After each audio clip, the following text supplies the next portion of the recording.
नमस्कार प्यारे बच्चों। क्लास 10th के लिए चैप्टर नंबर 3 जो था अपना दो चर वाले रैखिक समीकरण में प्रश्नावली 3.2 का क्वेश्चन नंबर 1 को अपन कंटिन्यू करेंगे।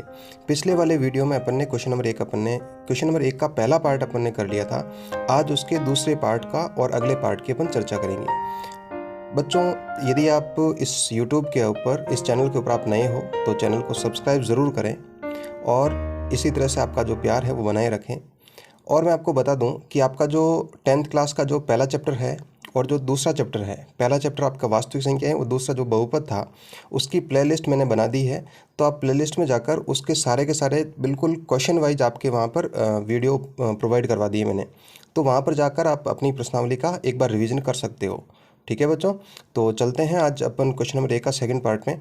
तो ये आपका दे रखा है s माइनस टी बराबर 3 और s बटे 3 प्लस टी बटे 2 बराबर 6।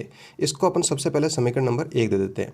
इस समीकरण को समीकरण नंबर देने से पहले थोड़ा सा इसको अपन सरल कर लेते हैं। सरल कैसे करेंगे बच्चों कि 3 और 2 का जैसे मैं लसापा ले लेता हूँ तो 3 और 2 का लसापा कितना आएगा आपका 6 आएगा। ठीक है, और फिर क्या करना है कि 3 का भाग 6 में लगाना है। तो 3 दूनी 6 और 2 को s से गुणा करना है प्लस 2 का भाग 6 में आपका कितनी बार जाएगा 3 बार जाएगा और उसको t से गुणा करना है।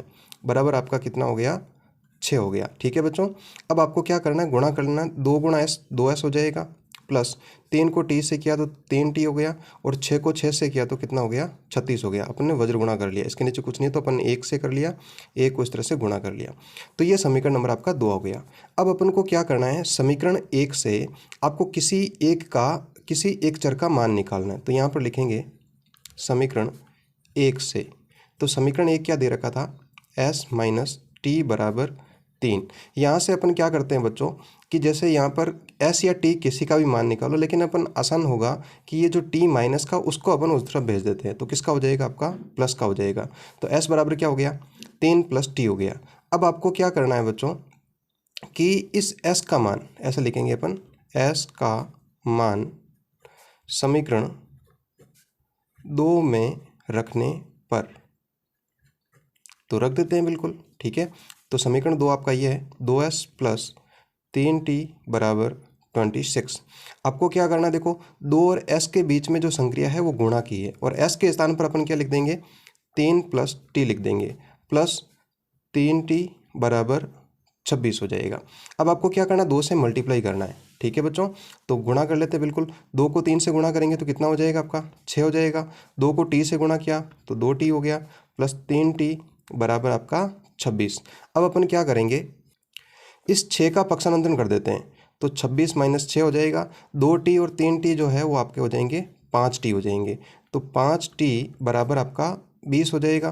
तो t बराबर देखो बच्चों 5 और t के बीच में आपका गुणा की संक्रिया है। गुणा में यदि 5 है तो उधर जाएगा तो किस में हो जाएगा आपका भाग में हो जाएगा। तो 5 का भाग 20 में कितनी बार हुआ 4 बार। तो t की जो वैल्यू है वो कितनी हो गई 4 हो गई।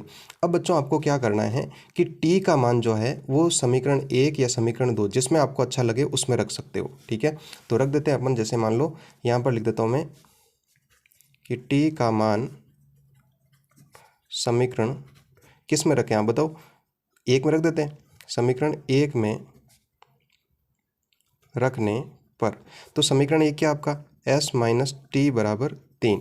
ठीक है बच्चों, तो इसमें अपन t की वैल्यू कितनी रख देते हैं 4 रख देते हैं। तो ये मैंने 4 रख दी बराबर कितना हो गया 3 हो गया। तो देखो 3 तो है ही है, 4 आपका उस तरफ पक्षांतर हो जाएगा तो क्या हो जाएगा प्लस का हो जाएगा। तो s की वैल्यू कितनी हो गई बच्चों, s की वैल्यू हो गई आपकी 3 प्लस 4 कितने हो गए 7 हो गए। तो ये आपकी वैल्यू हो गई। s की वैल्यू आपके पास में 7 प्राप्त हुई और t की वैल्यू कितनी प्राप्त हुई 4 प्राप्त हुई। तो ये आपका इसका सॉल्यूशन हो गया। अच्छे से समझ गए होंगे आपको इसको। ठीक है, किसी एक चर का मान निकाल कर दूसरे में आपको रखना होता है, वही आपका क्या होता है प्रतिस्थापन होता है।